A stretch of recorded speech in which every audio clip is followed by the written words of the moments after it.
কিরম লুক চাইছো? খুব সিম্পল সোভার, মানে বেস আমি যতটা থিন পসিবল অতটুকু চাইছি। ঠিক আছে। আর হেয়ার স্টাইল হালকা ক্রিম করে, মানে ব্যাক কম আমি চাইছি না, হালকা জাস্ট ক্রিম করে হালকা ফুলিয়ে খোপা। হ্যালো এভরিওয়ান, কালকে ছিল 2026 সালের সামার সিজনের আমার প্রথম ব্রাইডাল কাজ। এই ব্রাইডটা আমার কাছ থেকে রিকোয়েস্ট করে নিয়েছিল খুবই সিম্পল এবং সাটেল একটা লুক। দিদিভাই একদমই হেভি মেকআপ করতে চাইছিল না, যতটা ন্যাচারাল এবং সফট রাখা যায় সেই রকমই একটা ব্রাইডাল লুকই চেয়েছিল। তোমরা তো ভিডিওতে শুনেই নিয়েছো, দিদিভাই নিজের মুখেই বলেছে কীরকম মেকআপ আর হেয়ারস্টাইল চেয়েছিল। হেয়ারস্টাইলটাই একদম সিম্পল রাখতে বলেছিল।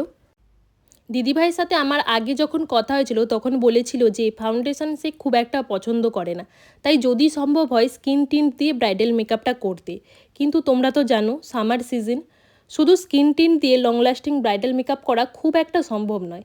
তাই আমি দিদিভাইকে বলেছিলাম তুমি একদম টেনশন নিও না, আমি যতটা সম্ভব ন্যাচারাল এবং সিম্পল রেখে তোমার মেকআপটা করে দেওয়া যায় আমি সেটাই চেষ্টা করব।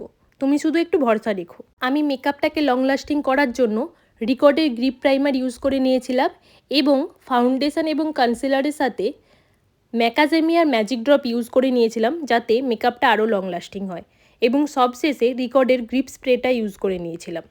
এরপর আফলাইজার সি লিট মেকআপ ফিক্সার দিয়ে মেকআপটা সেট করে নিয়েছিলাম, এতে করে মেকআপটা আরও বেশি লং লাস্টিং হয়ে যায়।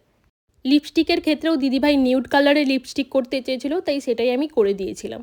কারণ আমার কাছে সবথেকে গুরুত্বপূর্ণ হচ্ছে ব্রাইডের পছন্দ, ব্রাইড কোন মেকআপে কমফোর্টেবল ফিল করছে এবং কিভাবে সেই মেকআপটা ক্যারি করতে পারছে সেটাই আমাদের প্রথমে মাথায় রাখা দরকার।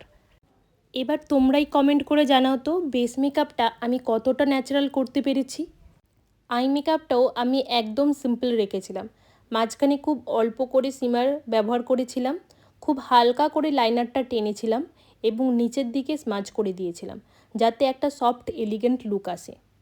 হেয়ারেও দিদিভাই কোনো কিছু করতে চায়নি, কোনো রকম পাফ বা ব্যাক কম্বিং দিদিভাই করতে চায়নি, বলেছিল শুধু হালকা ক্রিম করে সামনের দিকটা শুধু একটু ফুলিয়ে দিতে, সেটাই আমরা করে দিয়েছিলাম। এবং কলকাতেও দিদিভাই ডটেড কলকা ডিমান্ড করেছিল, সেটাই করে দেওয়া হয়েছিল। এরপর দিদিভাইকে একে একে সব জুয়েলারিগুলো পরিয়ে দিলাম, তারপর মুকুটটা পরালাম, সঙ্গে ফুলের এই সুন্দর গাজরাটা খোঁপাতে লাগিয়ে দিলাম, সবশেষে মাথায় ভেলটা সেট করে দিলাম। সব কিছু কমপ্লিট হওয়ার পর দিদিভাইকে যখন পুরো সাজে দেখলাম, সত্যি বলতে খুবই সুন্দর লাগছিল।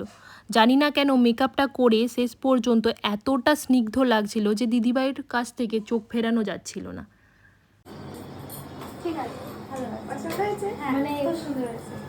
একটু ওভার লাগে না? না না ঠিক আছে, মানে মনের মতো হয়েছে যেরকম চেয়েছিলাম। এবার তার একটু বসে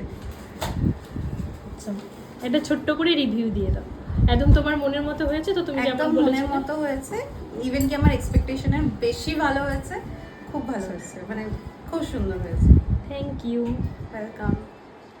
এইবার তোমরা কিন্তু অবশ্যই কমেন্ট করে জানিও আমার করা এই সিম্পল সাটেল স্নিগ্ধ ব্রাইডাল লুকটা তোমাদের কেমন লাগলো।